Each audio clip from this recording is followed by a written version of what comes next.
The thing that corporations do, which is a natural thing for them to do, is they do not put people in positions where they're outside of the core comfort zone.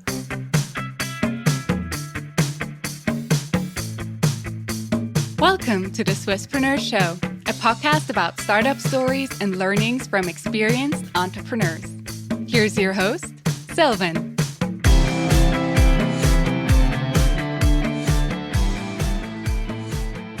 Daniel, a very well welcome to the Swisspreneur Show. It's a pleasure to have you here today. It's great to be here. Thanks for having me. You're the CEO at FlavorWiki and also the founder of the company. And FlavorWiki is a unique consumer insights and data management solution designed specifically for the food and beverage industry. That's right. And before we talk about your company, I'm interested to learn more about your personal background. Okay. You studied government and international relations. Did you ever have a different professional future in mind than becoming an entrepreneur back at that time? So I actually grew up in a small town in the Midwest in the United States. And, when I went to university, I didn't have any idea what I wanted to do. In fact, I spent my first year of university at MIT studying engineering. And then I started rowing for the rowing team there. It was a new sport for me. And then I actually transferred to Dartmouth to finish my studies there because of the opportunities in sport, in fact. I only ever wanted to be on, the national rowing team for the first, as my father says, I majored in athletics, right? So I really was totally focused on just making the national team. And of course I was interested in my schoolwork, but my main focus up until I was, 23, 24 was only that. And so it pretty much took over my whole life. Right. And coming out of that type of a background from those schools in America, you typically end up in the finance industry. And so the same thing happened to me. I had a friend who worked at Goldman Sachs and I got an interview there and, didn't really even know what they did. And they gave me my first job because I needed to pay my rent. True. That was it. We'll talk about that in a minute, Yeah. But I'm also curious because you also did your MBA at Stanford later on. And, people say that such an Ivy League education really is sort of a magic key that can open all kinds of doors. How do you perceive the benefits and the actual value of such a big MBA education? I don't know if I actually agree with that, right? I mean, I think that I have an uncle that used to say that where you go to school makes a difference for your first one or two jobs. But then actually what makes much more difference is how you perform in your life. And now as I also employ people, that's also what I look for. Of course, you tend to have a network of people that can get you the first interview. Mm-hmm. But that's usually, I think, good when you come out of school. But after that, maybe not as much. The MBA thing is a little bit different. I mean, I think there you do have a chance to meet some exceptional people and then also track them, how they go on in life. And that can be useful and, at least for me, was insightful and inspirational. But, coming from the background I had no idea what I wanted to do. I got to the East Coast of the US and it all seemed like a different world to me. So, got it. Yeah. And talking about your background, you also basically grew up in an entrepreneurial family. I think your grandfathers were actually also entrepreneurs and run businesses themselves. Was there sort of a pressure for you to then also go down that path or at least consider it as a career option? Actually, exactly the opposite. Both my parents, they were high school sweethearts. So, again, coming from super small town in America. And my father's grandfather immigrated from Germany and started a business there making Christmas decorations, actually. Nice. And they became a pretty large manufacturer of that. My grandfather ran it, my father ran it. And my grandfather on my mother's side purchased several businesses in the Great Depression, and one of which became a successful gas and electric utility, which is actually a really large gas and electric utility now in the Midwest in the US. But actually, because my father was forced into taking over the family business, he never wanted to do that. My parents were absolutely against encouraging us to do anything. We had to study, of course, but everything else was our decision, right? Nice. Which actually made it even harder because I didn't know what to do with my life. But no, that wasn't the case. But certainly I grew up around entrepreneurs, right? Like I grew up around people that take real personal risk, not the kind of entrepreneurship I think a lot of people think about with venture capital and stuff. It was none of that. It was, basically brick and mortar manufacturing with bank loans and all the rest of that kind of thing. Right. So I always had the idea that I would be interesting to have your own company. I guess for me, I sort of aspire to that because you want to try to do something better than your parents. I think that's a little bit of a natural thing. But certainly I had no specific encouragement to do that. In fact, exactly the opposite. I had encouragement to go get a regular job. I mean, I can understand from where your dad comes from, being sort of forced to take over the family business. Yeah. What did it actually do to him? Because I can imagine that this is also sort of a recipe for a not the probably most happy life if you are forced into something that you wouldn't have chosen yourself. Well, I guess I have to ask him about that. But, look, we had a decent, great life growing up. We had, my father never had a boss, really, right? I guess he had one job after college, but then his father asked him to take over the company as the oldest son. And, I think that's good. That's a good thing. And, he did his job, and they had a lot of really interesting things they did. Like they started going and manufacturing their product in China and East Asia in like the late 80s, early 90s when no one was doing that. And so I think that you can always find things that are interesting to expand your worldview that also are professional. And, he was happy to get out of it and sell it. But, I think that for the most part, I definitely have a respect for the fact that if you have your own business, it runs you. You don't walk away on Friday night, right? And I think, entrepreneurs need to understand that too. So in that regard, you also, you were basically exposed to the good, the bad, but also the ugly side of entrepreneurship, so to say. So what are some of the downsides that you realized, entrepreneurship actually means? So for me personally, I love working. I love applying myself to something I'm interested in. So it doesn't feel like work, but there's a huge, there's an impact on your family, right? Like I noticed that now I have a young child and I have a wife who is very much a working person. She doesn't have any, desire to be an entrepreneur at all. So, the whole family comes along, right? Like, when you're there on holidays and answering, emails on your phone from the beach and all the rest of this stuff, like, yeah, there's the economic risk of it. But even that, I think, for me, I haven't really felt that impact because I'm older and, we can always go get jobs if we need to. Right. But it's really like, you're not there for all of those things that might be nice to be there for. The flip side though, and this is one of the big reasons why I wanted to become an entrepreneur now at this point in my life, is that your children observe this, right? And for me, it was a valuable life lesson to observe this risk taking, right? Like that you don't just kind of get out of bed in the morning and, go be an investment banker and make $3 million a year. Like, this is this completely unrealistic thing. Like so few people that happens to, right? And this idea that you have to, work and suffer for something, but then also it feels like more of an accomplishment. I think that's a valuable thing for children to watch, right? But there's definitely a toll, right? Like there's a cost. It's a social cost. It's not so much an economic cost. Yeah, right? Makes sense. So.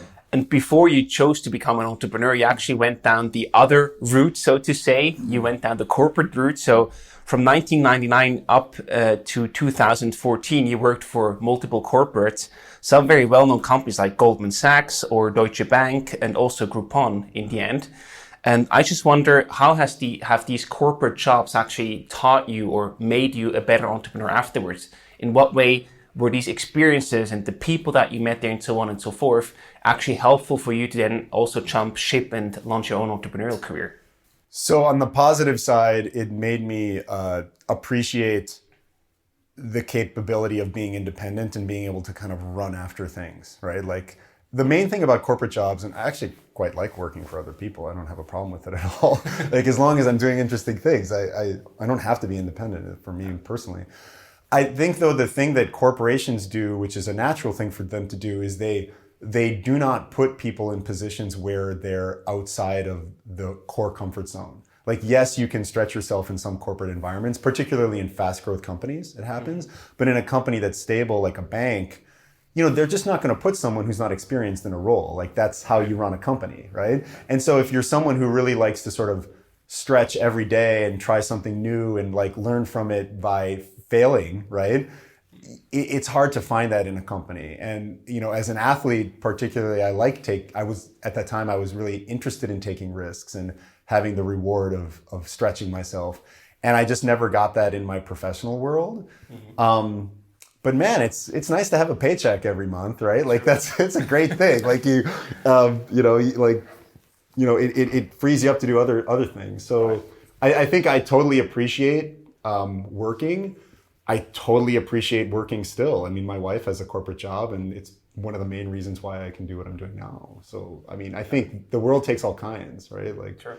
And now though, as I deal with businesses, because we're primarily a B2B company, I understand more the internal politics of these things. I think it's very easy to talk down about big companies and say, oh, they're not innovative, they're not fast enough, they're not this, they're not that. Well, there are very good bureaucratic reasons for this, right? That are hard to overcome. And, you have to respect that those are big animals. And now I've seen it from the inside, so it's... That certainly helps. Yeah. And even during your corporate career, you already did your first footsteps as an entrepreneur, basically.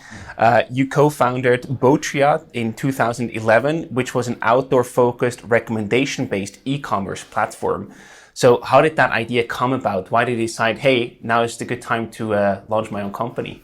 So actually, that was a classmate of mine from Stanford that brought me into that. He wanted to leave his consulting job, and he thought he had a good concept for social selling on the internet. I think the concept was a little bit late. It was already, probably just a little bit too late, but I joined at his request. I was interested too in doing it. Sure. Because I had a lot of contacts in the outdoor industry. Although it's a small industry, I actually knew a lot of these brands and manufacturers from my climbing days. So I was able to build some of the first supply relationships for that platform. And yeah, it was super interesting. It definitely gave me a appreciation for how hard it is to start a B2C company. Where when you have a B2C concept, you have to really resonate with the product market fit, and that's tough, right? So yeah, that's I think part of the reason why when I started FlavorWiki, I was like, yeah, going to the B2B route was a better way for me as an early startup, right? Trying to make money from making $2 or $3 or $4 from each person on the street, this is tough. It's a hard thing. And usually also requires a much higher upfront investment, right? Because you need to build up a brand, you need to have certain marketing expenses to drive traffic and then convert them into customers. While with B2B, you can just go to multiple companies and don't really have to invest too much before you close your first deal. Right. It's much easier to kind of learn the product market fit because you can ask people, right? Exactly. Whereas when you're dealing with a B2C concept, you have a lot on the line in terms of running costs, and you need to find those things quickly. Which is why I think a lot of VC money goes in those directions, because they're scalable if you hit it right. Right. Yeah. And why did you focus on the recommendation-based model? What was that sort of your killer feature, or why was that the focus? I still think it's a problem in commerce today. Is if you're new to a segment, right? It's very hard to get information, right? Obviously, I know the climbing segment. I've done a lot. I knew about a lot of the equipment, so that wasn't an application for me. But now, for example, I'm trying to buy some furniture for my house currently, right? It's super difficult to find structured information about these products on the web, right? I think that as much as the web has grown in terms of a retail platform, much of this has been focused around price, selection, and logistics. And I still think that there's an open opportunity there for making better product matches to individual people. And I believe that we're going to see more of this in a second or third wave of e-commerce, when you have more of these machine learning and data availability of information to actually, compose the information that's available to the consumer in a more constructive way. I still think that opportunity is out there. I just think that, the biggest companies just focus on logistics, price, and that's how they grow. Right? Yeah. So. Looking forward to the future that you just painted. I very much like that picture and idea. Yeah. Think about how much time, I don't like shopping, but think about how much time you spend making good product decisions, right? And there's a lot of great products out there. There's even more great products out there in almost every category now, because you have small businesses that can start, they can get on Facebook, they can market. There's all these kind of micro brands, which are all really high quality, but how do you learn about these things? True. Right? Yeah.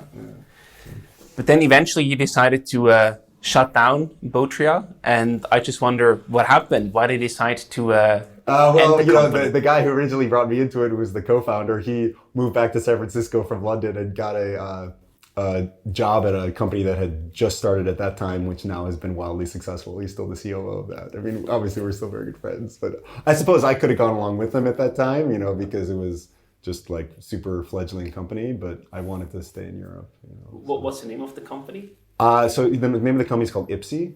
It's a unicorn. Nice. Yeah.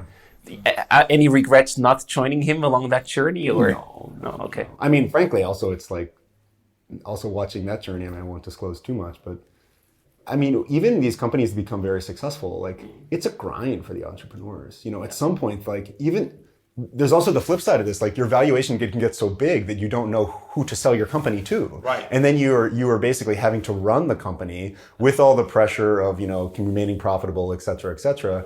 And, you know, that can go on for years and years and years, and not be able to get liquid. Yeah. And then eventually IPO is the only exit scenario that you have left. And that can be very, very intense, I can imagine. Yeah, so I think that there's a lot of value also in having a business that works, that is defensible but you don't have to be the killer app that's like, of course, if you get involved with your early VC money, particularly at the very early stages, like either that's your goal or you're going to die because they're just going to kill you if you don't do it. True. But I mean, these guys in particular, I think did their funding rounds very smart. So, you know, and they've been super successful. So.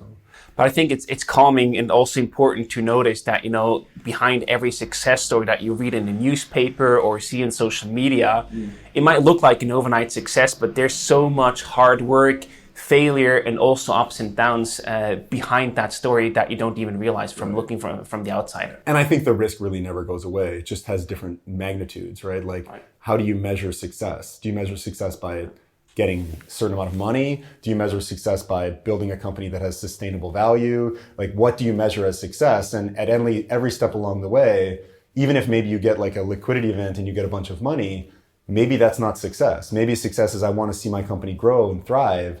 And there's always a risk every single day that doesn't happen. Right. Yeah. You know, even the best people like Bezos, I'm sure, wake up in the morning, they're like, you know, where's my next mountain to climb? And there's a possibility I'm not going to be able to do it. Right. I don't think this ever goes away. Right. So that's the beautiful human side of things, right? We all face the same or similar challenges in that regard. Yeah. And in the end, we all just like get old and hope that we can have a peaceful life and have others that love us, right? Exactly. I think all this stuff is like, you have to see the wood from the trees too in this regard. Absolutely right. I also wonder, you worked in many finance companies and you also mentioned consulting in our prep call, something that you actually never did, but sort of if you could go back and probably give yourself an advice, consulting would be probably on the top of the list. Can you explain why? Yeah, for sure. I think that, you know, working for these companies like Bain, McKinsey, although I think they kind of, I bet students sort of view that as like the sellout option.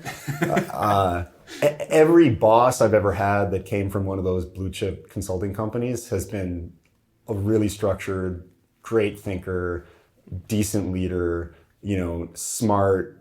I just think when you spend time around a group of people, it's a little bit like business school. They try to do this. They try to like bring a group of high performers together in one position, in one room or one area.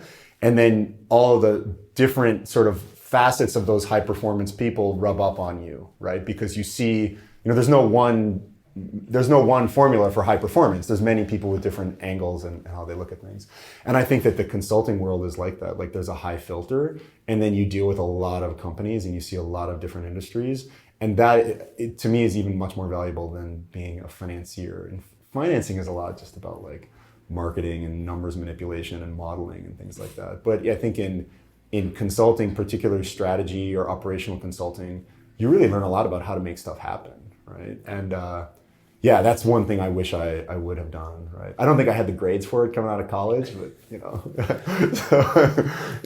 But you definitely had the spirit, I would say, coming from the sports background, the athletics background. Yeah, I guess. But you know, that's at the end of the day, you're just an athlete. At the end, you know, like you still gotta perform against other people in other arenas, right? Just because you were a successful athlete doesn't mean much.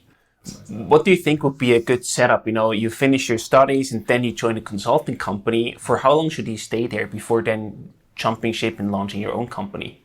I think as long as you're learning, right? I mean, that can be 10 years, right? It can be 15. It also is very I think situationally dependent when you launch your own company. I mean, some people have student debt, particularly in the US, Right. you know, coming out of like, is it the best thing to be an entrepreneur when you have a bunch of student debt on your head?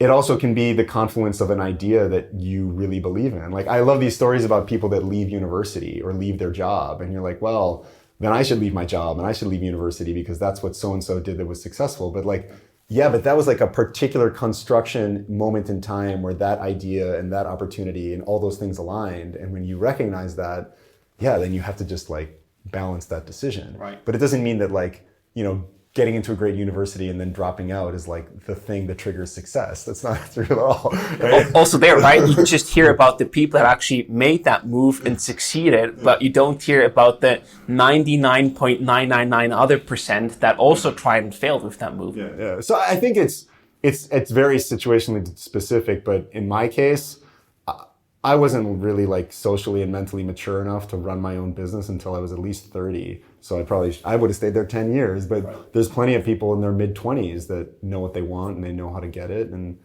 plenty of people that start their own businesses right out of college. I always said that the most successful business people don't go to business school because they don't need to. They're already running their own business. Right? So, you know, like we're the second class already by being here. Right? So, I think if I could go back and do that, I'd do it. I'm sure it'd be tons of work, right? Like, you know, you gotta wear a suit, you gotta, you know, stay up late, you don't have a social life, you know, you're eating bad food late at night, like all those things. But usually when you're doing something that's a little bit uncomfortable, you're probably getting a lot of benefit from it. Right. So, and I think when I was young, I was too arrogant to think I wanted to do that much work, right? I wanted to row and hang out with my friends. Right? So, different priorities, so to say, which is fair. Yeah. And now we are here in Zurich. We record this interview in Zurich. And, you know, I just wonder, how does an American from a small town in the United States end up in Zurich in Switzerland? Well, it's constantly on the top of places to live in the world. Like, all you have to do is look. Seriously, you know, I don't know. My brother lives in Brazil, an older brother. So I think also from a young age and also through my adulthood, like living outside the US was something totally not a foreign idea to me, right? Like I always considered that I could just go anywhere I wanted to. Maybe it's not really true. Like as I learned, it's hard to get in places. But what happened is I had done a lot of work for a hedge fund in my 20s, raising capital for them, basically traveling all over the place. And I ended up quite often in Geneva, not so much in Zurich, but in Geneva. And I always thought it was, you know, the European lifestyle was great. I thought it was always interesting. And, you know, I studied actually socialism and kind of those forms of government in university. And so I always felt like this kind of more egalitarian societies were really an interesting way to, or better way in many ways to live. Like, you know, you've been to America, I'm sure, like you see these huge swings in people's fortunes in the world, right? Yeah. And to me, why do you need to do that? Like it's much more efficient to construct a society where people, you know, have at least chances, but also that the standard of living is high. And I think that this is one thing which, as an American, you notice when you move to Europe. You're like, okay, you know, everybody's like living a decent life. There's good education, and for the most part, I think, in Western Europe. And so I always had an interest in doing that, and I got a job offer in London after university, and moved over to London, and then I got a job offer in Germany, working for a fund there, and I spoke, well, I think many people would say I don't speak German, but I actually studied German in high school, embarrassingly enough. So I was able to kind of like work in finance in Germany, right? I realized that I wasn't going to be really effective the way I wanted to be, working in a Mittelstand buyout company with my level of German. I mean, like you're really going into small Bavarian companies and things like this. And there is where I think the culture shock of Europe hit me. Like in America, you don't find that. Like in America, you really can, despite where you come from, kind of get in if you try hard enough. I mean, sure, there's discrimination and things like that. It exists, but it's not to the same degree here. I mean, there's really still like a kind of very colonial, or not colonial, provincial way of thinking amongst Europeans, which is changing, but that I just wasn't going to be able to be effective there. So I decided that I would go back to to the United States, and I wanted to stop in Asia on the way and do like a season of climbing there. But I got in an accident here in Switzerland and broke my spine really badly in 2010, and ended up in one of the private clinics there getting a series of operations to kind of repair myself. And then from that point on, it just made sense for me to stay there because the doctor, recommended that I come back to him. And then one thing led to another. I stayed here long enough. I got a job coaching rowing for the local club, and I just sort of like did a bunch of things for a year, 2, 3, and met my wife in the meantime, who's both a Swiss and Italian, and now we're married and we're here. So, I think that there are many times where you could have snapped your fingers and gone back to America, but it's actually not that easy to pick up and move continent, right? Like once you start to put down roots, the more and more you stay. I think that's not uncommon for people that are expats living here. I know a lot of people that kind of that happened to them.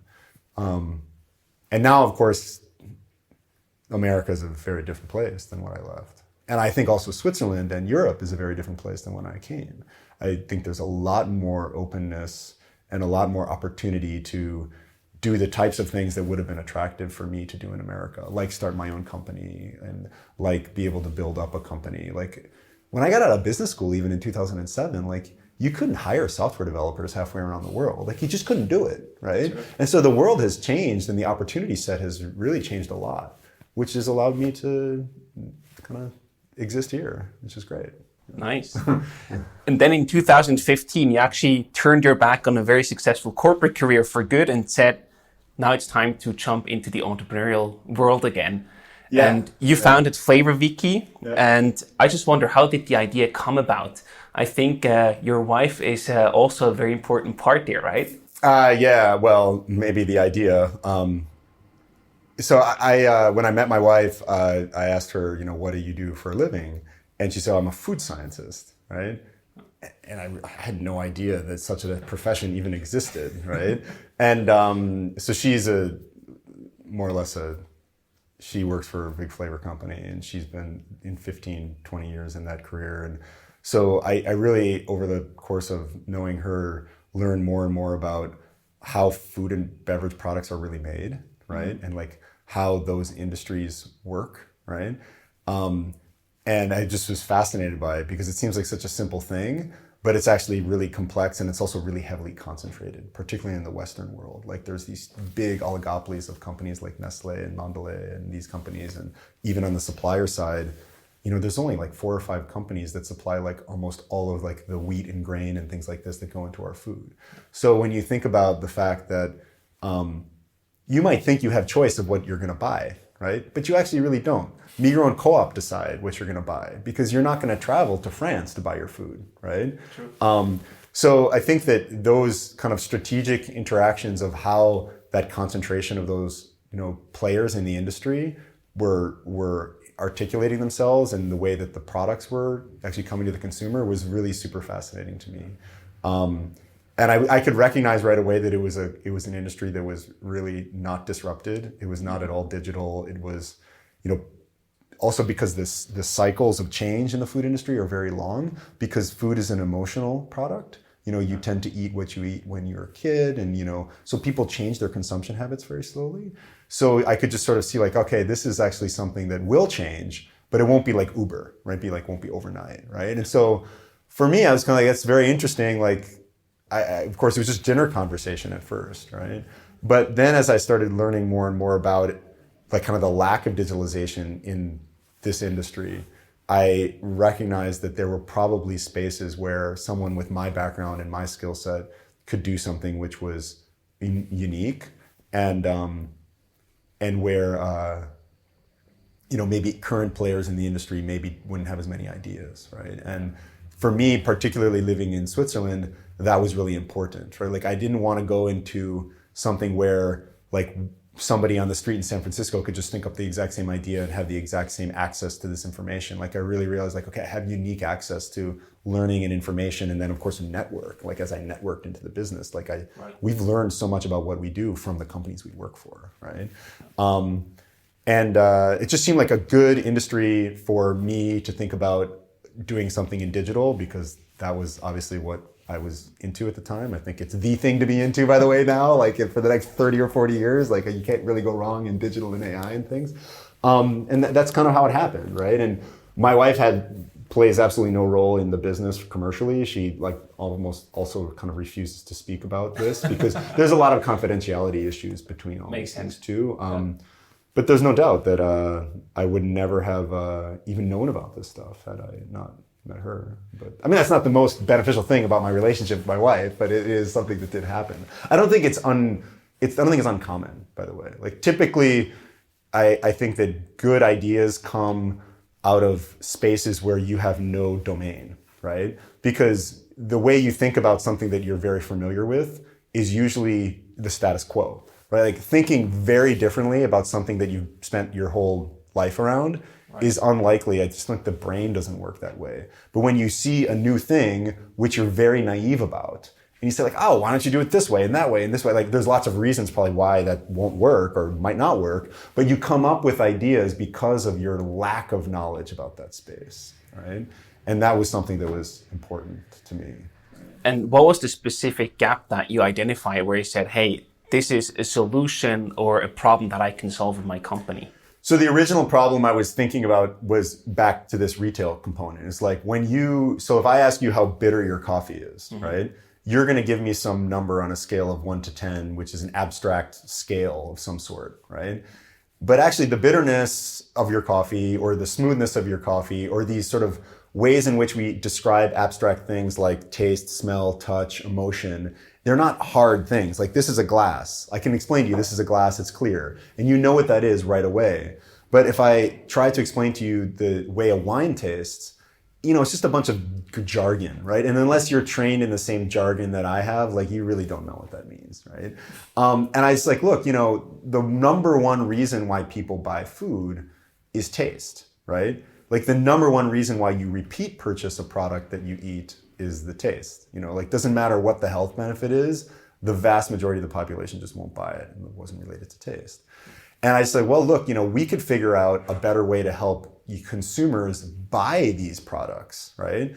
Because they're just buying something online. They don't have any idea what it means or what it is or how it's really going to taste. Like they're going off like a Yelp rating or something. What does that mean? I don't know the person that did the Yelp rating. They don't have my taste. And also because organoleptically, we all like taste differently. It's very dependent upon your gender, your ethnicity, your age. Like as you age, you actually will taste things differently. Now with COVID, many people also recognize that you lose your sense of smell, which totally impacts your sense of taste, right? Your sense of smell is 90% of how you taste. Wow. Yeah, so I was super interested in figuring out a way we could better sell food products online. Again, going back to this consumer problem because I was working in an e-commerce company. And as I started to socialize this idea to PhDs in the space and things like this, they're like, look, what you're describing actually is like how we do market research, right? And I was like, well, I had already sort of started to develop the technology that we use to do this profiling because I'd been doing a bunch of reading and prototyping all while I was still at Groupon. And so like, well, wow, we should give this a shot for research, right? And again, because I had a bit of a network, I was able to get some of these companies to just like give me a shot to do these pilots. And we also had a good chance with the accelerator here in Zurich, where we did some projects with some, Miro Co-op and others. And that turned out to be the immediate commercial opportunity, is that, the way in which you collect this type of sensory data now is all done with trained tasters, or like basically people that are sat down and given a bunch of reference aromas. They're actually aromas, not products to taste. And you have to memorize what that is in your brain, right? Wow. So PepsiCo will like train people on a weekly basis to like recognize like the cola scent, the sweet scent, the orange scent, these things. And it's like, okay, on a scale of 1 to 100 or 1 to 10, this is a 65. So memorize this 65. So you're basically creating a machine out of the human being, because that's the only thing that can actually have this sense of identifying smells and tastes. Right. There are some technologies now that are trying to do this with molecules to identify them, like AIs, which work decently well. But the main problem in consumer studies is that in order to understand, like, okay, which oat milk is preferred by the consumer group in Germany, right, which is different than the consumer group in France, right, I have to get them to try, right? And I need statistical significance on getting all these people to try. So I need like 150 or 200 people to try 8 oat milks, right? Well, the way this is traditionally done and largely still done in the industry is you'll go to a market research company, they'll recruit real people who have time to come to a central place at 11 o'clock on a Wednesday, or whatever, right? And they'll give all the samples out and they'll do all that work, they'll rent the space, and then they'll all evaluate what's called the liking, right? So it's hedonic liking, like how much do you like one, how much do you like other, and they'll ask simple questions about that.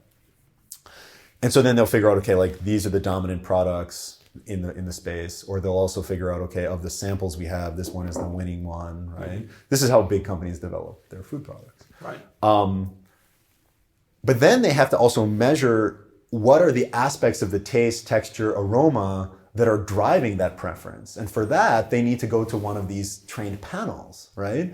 And either they have one internally, which most of the big companies have, very expensive, but many big multinational companies that we work with don't even have them anymore because they're so expensive to maintain. You have to basically have a whole staff of sometimes like 20, 30, 40, hundreds of people to be able to do this, and you have to spend a lot of time training them. It's just not scalable at all, right? And so I looked at this as like, there's no wonder that if you're a food company, that actually getting feedback on your product takes so long, which means it's very difficult to find a product that people actually like, because by the time you actually get it to market, the trend is 2 years old, which is the big reason actually that startups in food succeed against big companies in a small niche, is because they can go out and they can talk to their buddies and their friends, and they can develop like a kombucha, which totally resonates with the Zurich market and has the right brand values and all the right things, because they're getting this immediate feedback, right? It's kind of like when you develop a website, you hire, a company that basically outsources people around the world to look at your website and give you feedback on the button placement and the UI and the UX. That's all very fast in the digital world, right? But with food, because of this measurement problem and because of this logistics problem of getting the product to the person to eat it, it's hugely slow and it's very, very expensive. And so what we did is we said, look, we can measure the sensory piece, right? We can obviously ask people if they like something or if they don't. And people are going out and shopping, right? So let's go get people to go out and shop for these products and evaluate them in our tool and develop a protocol, and the AI and all the things around that to get like really research quality, robust data, right?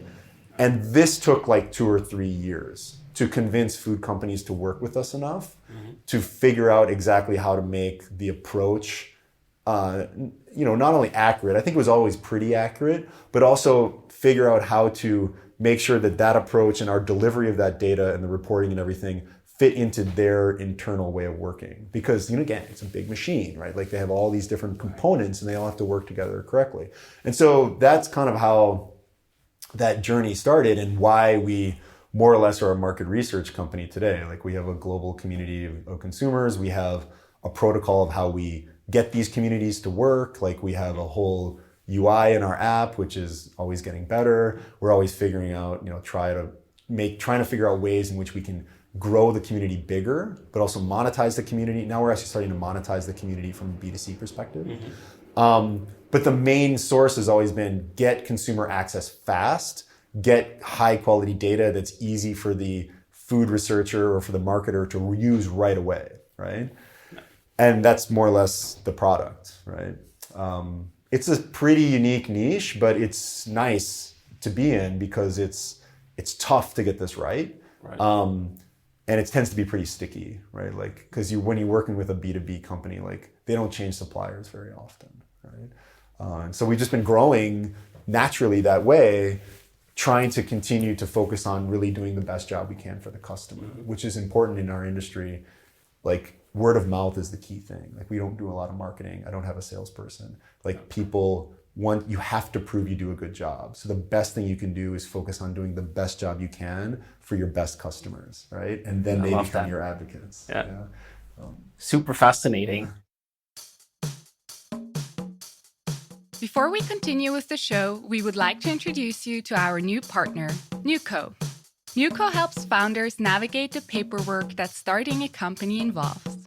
From the first consultation all the way to the commercial register, Newco has helped more than 900 entrepreneurs start their company, and they do so at highly competitive prices. To find out more, visit newco.ch/Swisspreneur. Again, that's newco.ch/Swisspreneur. And now, on with the show.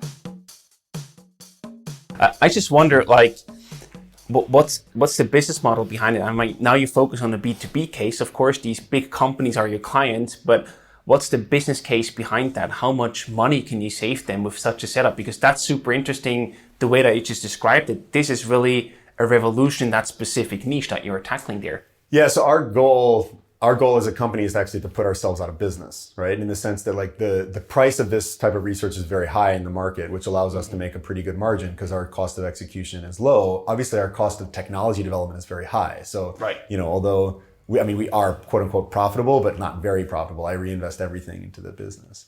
But our goal is actually to take this type of research and make it so easy and so accessible that more companies can do it, which is another interesting component of this, is like, only the biggest multinational brands do this, right? And the reason is that like if you're Nestle, like Nestle's like they're only going to be in a market if they're top 1 or 2 in the shelf, right?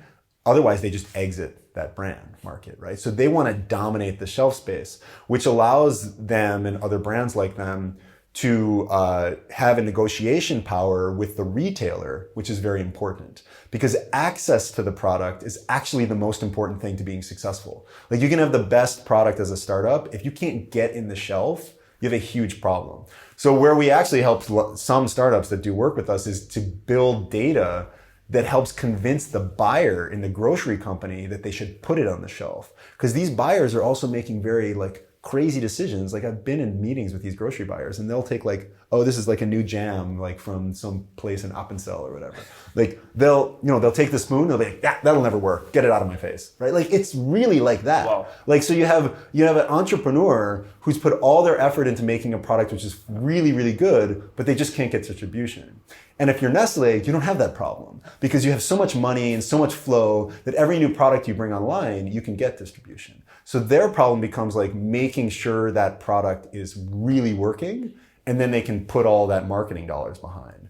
And that's why there is big food, because typically to make a brand really big, you must get that balance sheet for marketing. So the goal is to become acquired by one of these big companies, right?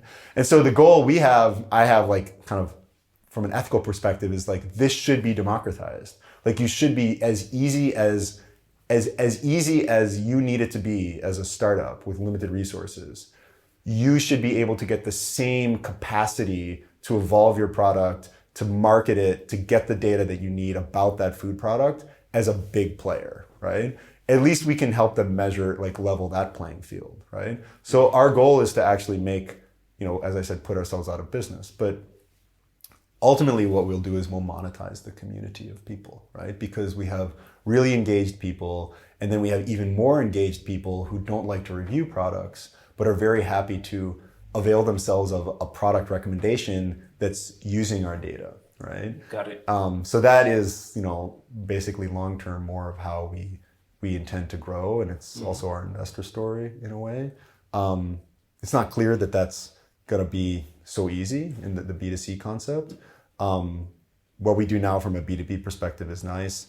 Certainly our capacity to collect this data in an easy way is critical, and we have IP on this, right? So that's where we've focused our time. I always say that like it may be the case that we just end up running a business that flows cash, right? It's possible, right? But if that happens, it's okay. So. Fair point. I also wonder what's in for the testers, that really participate in the testings and also generate the data on top of that. It really depends on the segment of user, right? Some users are just interested in getting cash, right? They get a free product, right? Others find it super fun, right? So there's like a segment of the population that like find it engaging enough that they'll just kind of do it for not for free. I mean, of course, very few people do it for free, but they're kind of doing it for fun, right? But as I said, the vast majority of our users don't really review products. They actually just are interested in getting information about products, right? Okay. And I think that's true of the society. Like if you ask 10 people on the street, would you review a product? for cash, or would you review the product for points, or would you review a product for something? About 10% of the population will do it. It's very low, right? Okay. So Amazon reviews, sure. These are either paid or somebody that's just like a psycho Amazon reviewer, right? Yeah. Most people just don't find it valuable. Right? That's right. Yeah, so, yeah. I'd also like to address the obstacles and challenges that you faced with building up Flavor Wiki so far. Probably the first challenge that you faced was just, to get started. That's usually the biggest challenge, the first step that you take. Mm-hmm. How do you overcome that challenge? How do you just, get started and also found the right entry point and the right motivation to actually get moving? So I think for me personally, it was energizing to find that companies were willing to talk to us. Like even from the first time we did a pitch in front of like a group of people from big companies, they wanted to have a call with us. Again, that didn't really mean much because they're just trying to figure out, they're bored. They actually want to just talk to somebody, right? And so like obviously, not a lot of those turned into sales, but over time, what was really motivating is like getting somebody to pay. Like I remember the first time like I, got a deal where someone paid us 5,000 francs, right? I was like, wow, this is great. It's like, and now looking back at that, it's like, well, that wasn't that big of a deal. But that I think you have to have these small wins. Like you kind of have to find steps on the ladder. And if you therefore have like this huge audacious idea, which is really difficult to validate and really difficult to sort of get traction on some, user or customer feedback loop, I think this is probably a very lonely place to be. Like I deliberately developed the product in a slow way because almost every day, every week, we're developing a feature that we didn't really think about before, but our users and customers are coming to us and bringing to us. And that for me, that's very energizing because everything kind of seems so new. But yeah, you have to get your first, I guess you got to get your first customer, and our first product was horrible, right? Like this super old school, like built-in WordPress or something. Like it was. But I mean, that's part of the game, right? As Reid Hoffman famously said, if you're not embarrassed by the first version of your product, you've probably launched too late. Yeah, I was proud of it, but I mean, but then looking back, now I'm embarrassed. Now I wonder why people even gave me the time of day. But again, I guess we were lucky. I think we were in an industry that there was such a dearth of innovation in digital in the food industry, especially 2 years ago. Now, of course, there's more. That people were willing to talk to us, right? Like. People from like big companies like that knew a lot about the industry and like you could just chat with them. It's a very open industry, the food industry. That's the other thing. People are very nice. They're very secretive, but it's not like finance where it's like ultra cutthroat. Like right. People really invest in their relationships. They invest in their behavior because they know that they might end up at another big company later in their career. And so from that perspective, I think we benefited. People wanted us to succeed. We were trying to solve a problem that they had, So, right. Yeah. We already talked about your athletic career to a certain degree. You've also been or are a mountain climber. You've even climbed Mount Everest. I think that's also important to mention here. And there you also faced challenges, obviously. You face risk, you face anxiety. And I just wonder if you compare being a professional athlete or a mountain climber versus being a startup entrepreneur, where do you see parallels? Where can you take some lessons that you had from sports into the startup world and vice versa? So I think, there's of course the obvious ones that everybody points to is like hard work, dedication, late nights, ability to be uncomfortable. All of those things I think they resonate because there's a lot of late nights. There's a lot of days where you didn't get enough sleep the day before and you have to deal with that. I think those things, being an athlete or doing anything well, teaches you. The thing that I think that those things help me the most with now is in my psyche, right? Like every single day, I'm super concerned that something's going to fall apart. Like every single day, I can find many reasons if I think long enough why this will never really have the outcome that I would dream of having. But because I've done both of those activities where, I had to start at a very low level. I was a competitive pianist in high school. I never did a sport, right? Rowing was the first sport I ever did. I think you have to start from a very low level, and then you have to sort of imagine like some other level that you're going to be at. Like, okay, and you look at the people that are at that level and you evaluate them and you're like, how can I be at that level? Because, you know, of course they have all these skills and features and experience that you just so far away from you at that time, right? And you just have to be like, okay, look, I'm just going to take the first step, right? Like, and as one guy I climbed with, or sort of climbing teacher I had when I was young, he's like, look, you know, we were in this super, you know, remote place in British Columbia. We went out for like 30 days. We didn't see anybody else. We just climbed mountains and like, you know, I think we ran out of food for 5 days, crazy things like this, right? And, you know, it's just like, these are not superhuman people doing this, right? And so what this guy said is like, look, you know, it's just another day in the mountains. You're like, you're just going to get up and you're going to go do this, and there's going to be some stuff that you may not want to do. But once you accept that, right? Once you accept that A, you don't know what's going to happen, right? But you're going to do your best. And B, like, it might be good, it might be bad. Then you more or less can just keep going, right? And I have super bad days and I have super good days and I have bad weeks and I have good weeks, but I never feel safe, right? I never feel comfortable, right? Like, you know, like you might get a big order or a big project and you're like, oh, this is great. Like, you know, things are great. But it's like, just wait 2 weeks, you know, like then you're going to need another one, right? Like it just never goes away. And I think that having that type of a mentality where you constantly have to keep going forward or you're going back, but also just getting up every morning and being like, yeah, here's the battle. And we didn't come for the prize. Like we came for the battle. Yeah. And that I think is true in sport. Like if the reason you're in sport, or if the reason you're in anything really is because of the prize, you will never succeed, right? Because the prize is like one billionth of the whole journey, right? Like it's a super tiny window of time. And typically when you reach that goal, it's anticlimactic. It's not what you imagined it would be. You know, it's the imagination of the carrot that actually drives you. Once you get the carrot, whatever, I got the carrot. So really also enjoy the journey and be in for the journey, not just for the price. That's the core also, message as I here. get older now, I mean, like there's so many things you give up, you know, in life. I think there's so many things that, you know, you get 70 years old and you're like, well, I wish I would have done that, but I was too busy doing this or too busy working or too busy doing this. You better enjoy what you're doing, right? You better really think that it's valuable in some way, right? And I think for entrepreneurs or driven people, they can't quite explain why they think it's valuable because it's not rational, right? Like, I mean, I could definitely be convinced why it would be better to go get a job, safer for my family, more enjoyable, but I wouldn't be happy. Right? So. Yeah.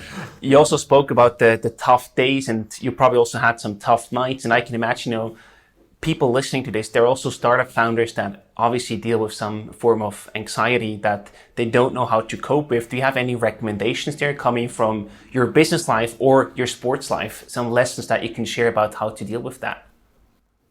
I mean, a little bit what I just said, and also understand that like you're going to fail, right? Like I think being being comfortable with failure is important, right? Like if you don't like not winning, you have to hate losing, right? Mm-hmm. But you know, it can't be crippling. I think this is a weakness I have. I don't like hearing no. It really affects me a bit too much, particularly when I was a little bit younger. Like when someone would say no, I would like dwell on it, be like, why is somebody? But at the end of the day, you just have to realize like, yes, some people are going to say no. Like statistically, like, you know, people are going to say no. What's really important is to understand like, why did they say no, right? Did they say no because core thing I'm asking them to do is something they're not interested in? Or did they say no because actually they don't really have a need for that thing, right? I think you have to have a thick enough skin to hear no, and then ask, okay, I really want to know why no. And I'm prepared to have you say that it's a dumb idea, right? Because if you say it's a dumb idea, maybe that's just not helpful. But if I ask you why no, you might give me really good information about where I should move next, right? And it's the critics that are the best. I love this with users, actually. Users are great. Like you get users and they'll complain like bitterly. You had a business that was a user business, right? Yeah. Like they'll like email you and just thrash you like, oh, you're so rude. You shouldn't have done this. You shouldn't have done that. But usually like I always just turn it around and say, hey, like I really appreciate your feedback and I would love to get you on a phone call, right? Would you be willing to talk to me? All of a sudden they become super nice, right? It's amazing, like how human nature works, right? So I think you just have to be kind of almost looking for criticism. As an athlete, when you're getting coached, if you go out in the boat and you row all practice and the coach never talks to you, that's the moment before you're getting cut, right? Because the coach has already decided not to invest energy in making you better, right? But if they're investing a lot of energy in making you better, then you know you're on the right track, right? So I think there's all these just like little things about how to read situations which emotion clouds, like it clouds what we think we're hearing when we're not really what we're hearing, right? But actually, the other thing I think, like, you have to have a good partner in this. Not a business partner, but a life partner. Like, you have to have a tolerant life partner who's willing to, like, tell you what for and, like, tell you wrong and be honest with you, right? And my wife is actually very good at this. My mother was very good at this, right? Like, usually the people that love you are the people that are going to tell you you're wrong, right? Most other people won't really tell you the truth, right? And you have to have that give and take, right? Like, even more so, I think, for me than having someone who like picks you up when you're down. You're like, I've been down before, right? Like I can deal with that one. But I think it's really having someone who is willing to say like, you're nuts, don't do this. Like, that's a stupid idea. Because you can get caught up in really bad ideas, right? like, and that's when I think when you waste a lot of time and money is when you pursue things that are just not right and you don't see it. Yeah. So. I think we could do like a full episode just on that topic. I love it. But I want to address another challenge before we move to the future outlook of you and your company. You don't have any technical background per se yourself. So you said you have a technical team that actually built the application. So how do you tackle that? Where did you find the right people to work with and to also build that technical capability for your product to build the app and AI behind it? A lot of mistakes. I mean, actually AI, like when I was working in the hedge fund industry at Goldman, I was doing computer-driven trading of a commodity. So I also worked for a smaller fund where we built black box trading models. So I had experience in working with data, but back then it was like, actually we would code a lot of things in C++ and Visual Basic, right? I didn't actually do the coding myself, but I had comfort talking about the outcomes of, things that you learn from numbers. I actually really love it, right? So from that perspective, the data science piece I'm more comfortable with, also because I've studied statistics. What I had to learn a lot about is like really building a software product from the ground up. When I was at Groupon, I had a team that was at my disposal of like 100 developers, many of whom I've never met. So like I was used to making decisions about what's the ROI of a feature development, and basically it's project management. Like what software development is project management, right? Mm-hmm.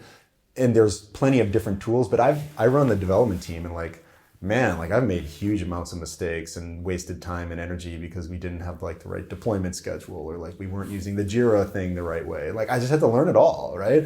And to me, I always learn by doing. Like whenever I find a problem and I see that something isn't working, I just say, okay, look, I'm going to do it. I'm going to do it for 3 weeks. I'm going to do the job myself. And that's when you really start to see and lay your hands on what is the critical components, because you can't expect that someone else is going to do that level of depth, right? That they're really going to think about like how to solve that problem. And one other reason why I've wanted to keep the company small is because like everything that we do, I'm able to do it to some degree myself.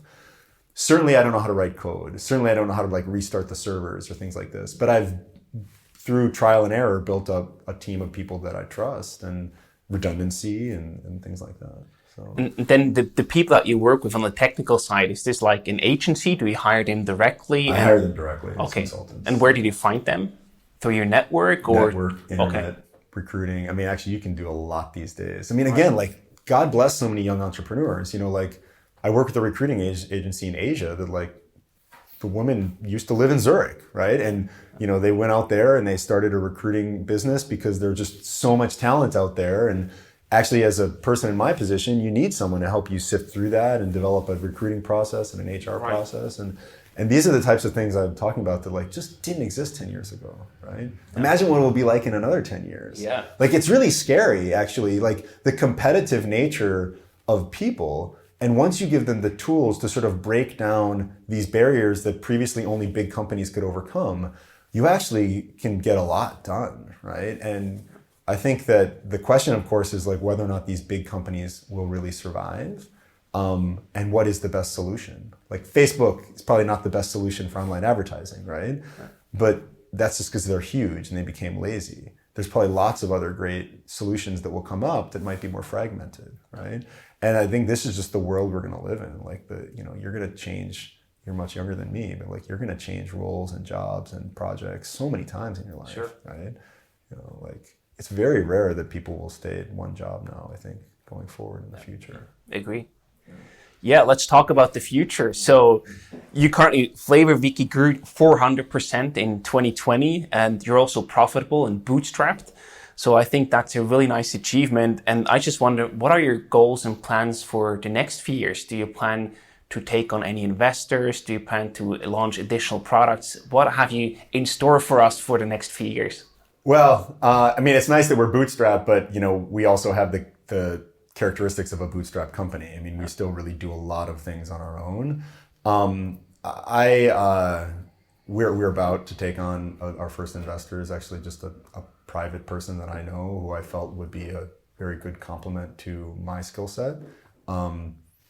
I don't need the money, but I think that what I want to start to make steps towards becoming like an investable company, right? Like you might say, oh, like you're investable, like your money, like your problem. Yes, I think that that's interesting. I think that's definitely something that has made people take notice, the fact that we make money. Mm-hmm. But, that doesn't make an investable business from my perspective. Like there's a lot of things that have to be done right to really make an institutional investor logically make the decision to invest in you. Like, and I know a lot of institutional investors invest in like people with a pitch deck and no audit trail or something like this, but I'm not that type of person. Like I really want to spend the next year identifying like what is the core product market fit and what is the value we can bring in this space. Mm-hmm. And if the answer to that question is, well, we'll never be more than like an innovative market research company when we can help the food industry continue to innovate in that way, and we can do that and make money doing it and make an impact. If that's the outcome, then I'll accept that outcome, right? But I think that what we're trying to do now is to experiment more with other revenue streams, but also where those revenue streams can be complementary to us in fulfilling the mission we have of just like getting this data faster and more accurate and things like this. And what's cool is that our customers are on board. Like we don't even bring these ideas to our customers. They actually call us up and they're like, we want you to think about how you can help us do X. And I'm like, interestingly enough, I was actually also thinking about that. So like, I think that I want to continue to maintain this sort of bootstrap mentality, because when you have a bootstrap mentality, it forces you to think really about the thing you do. Is that additive to your business? Will you be able to make money from it? Will it run correctly? Or are you just spending money on some crazy idea you hope will work later? I think if you have access to a lot of capital, you probably make a lot of those dumb decisions. But when you have that like right in your face, oh, that didn't work and that hurt, right? Like you become much sharper. And I want to maintain that in what we're doing. It doesn't make us that attractive, I think, to institutional investors. I think investors want to invest in something and then like force you to spend money to grow. And I don't think that's what we're going to do yet. We're going to keep focusing on our customers. Right? I like that spirit. Yeah. I also think, eventually if you might even sell the company one day, you even can sell it for a much lower price to get a significant share if you're bootstrapped or have very few investors in there versus the institutional investor game. Yeah, that's another thing for me. I think that, there's so many distortions that come into play when you bring an institutional investor on board. If you would have talked to me a year ago, I would have been even more defamatory of that. But now I start to see the benefit of it. Like as, we've made more money, and as I start to look at the fact that we're going to have money that we don't need, I start to think like, okay, actually, like this starts to free up my time more. Like this starts to allow me to think a little bit more strategically, right? And I do think that those things are important. And I think I definitely can imagine how one comes to a juncture in the business where having access to capital is totally critical. It's like you can't go the next step without access to capital, because you realize like, okay, now's the time to run, or now's the time to like really bring in a sophisticated partner that has all the knowledge of lawyers and network and all the rest of these things to help you. Right. And you pay a lot for that, actually, I have to say. I mean, I think that, investors say like, oh, I have this network, I have this, like, they don't really ever help that much, and you pay a lot. But I think that there's probably no other way around that in the long run, right? If you really want to have a lot of impact. Right. Maybe I'm wrong. Maybe we'll end up just making plenty of money to continue to grow like ourselves. But I'm hopeful that we'll encounter an investor which is really a good ideological match for us. It's what's happened with this private investor. It just was like super clear, like, okay, this is like a relationship that will work. Right? Nice. But you know, I didn't go looking for it. So yeah. Rumor also has it that you set a personal goal for yourself. Actually, two personal goals. One was to climb Mount Everest, which you already accomplished, and the other one was to win a world championship. So, any plans to tackle a world championship title in the few years? In entrepreneurship or in what? In whatever you choose. Well, I actually am a world champion in rowing. But I don't care about that stuff that much anymore. Okay. I mean, my life never changed because of that stuff. I mean, I think now that I have a child, I think it's a great thing to feel a sense of accomplishment in life and the sort of the confidence that brings you. And you know, as a parent, you want to grow a competent and confident child that doesn't go to prison. That's what I always say. Like, that's the first thing. Don't go to prison. And I think, look, like then we grow up and we do stuff and we have pleasure from it, and then we grow old, and then, you know, everybody dies. Right? So I think that you should try to do the things you like to do and enjoy the adventure. And for me, I want to build this company, but it's not the only thing that I want to do in the rest of my life. It's just what thing I'm obsessed with at the moment, right? And I can't change that. I would like to start another company someday.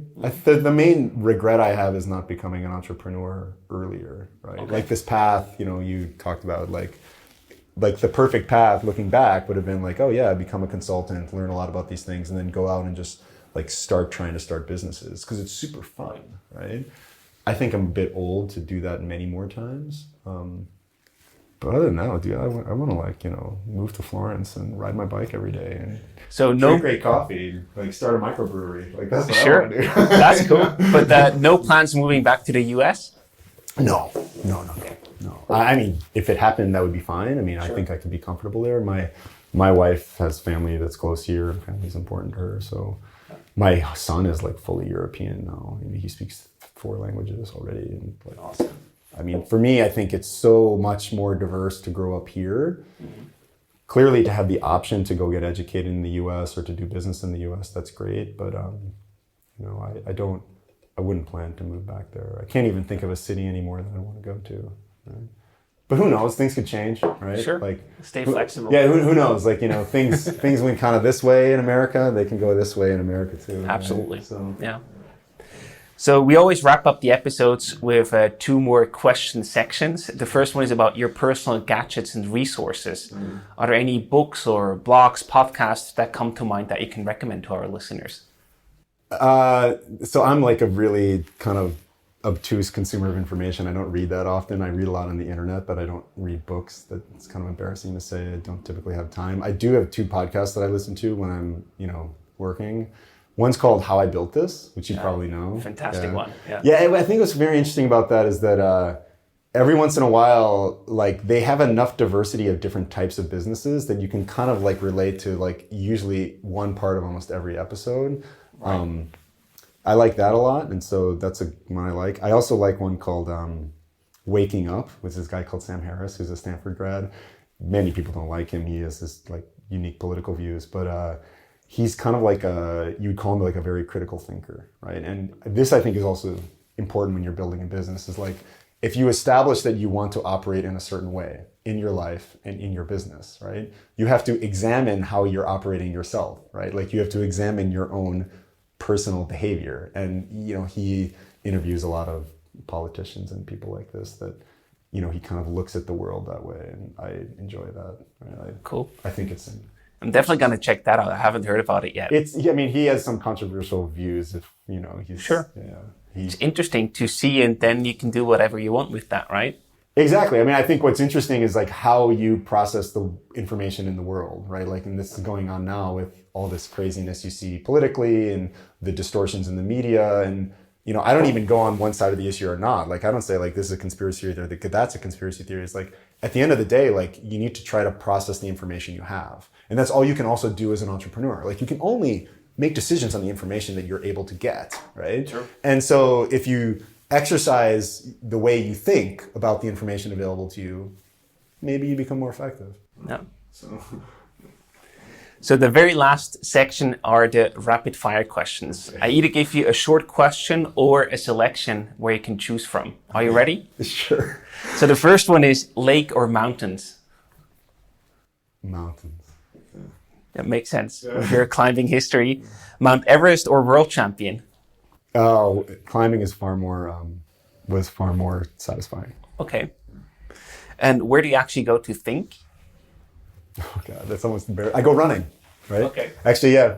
I think the endorphins of exercise actually does something to your brain that allows you to see things from a different angle. Right. Unfortunately, I don't exercise as much as I'd like anymore. But it's a weekend thing. You have a lot on your plate at the moment. Yeah. Builder or investor? Oh, builder for me. Clearly. Clear one, yeah. How many hours do you work on a regular day? I start at 8, usually end at, well, my wife hopefully will not listen to this. I tell her I go to bed at 12, and sometimes it's afterwards. Okay, fair point. But I take a break to, be with the family. Sure. And how many hours do you sleep? Well, do the math. It's usually between 5 and 7, right? Okay. Yeah, I can typically live on 5 hours of sleep a day for a couple of days. Yeah, so. And what makes you smile? Oh, my kid. Yeah, I think that's fun. Absolutely. Yeah. And the last one, Switzerland or United States? Oh, that's very hard. I mean, for me, it's Switzerland, but I find myself defending Switzerland constantly, actually, right? I mean, I'm grateful to live here. I'm not a citizen. I could take the passport if I took the test, but I think it's a nice place. No place is perfect, right? But sure. For sure, for me, for my personality, my desires in life, Switzerland is better than the US. Yeah. Awesome. Daniel, thank you so much for sharing the journey with us. It was a lot of fun recording this episode, and we wish you all the best and lots of success with Flavor Wiki, but also everything else you will tackle in the future. Great. Thanks. This is super cool, and I'm going to listen to more of your episodes as well.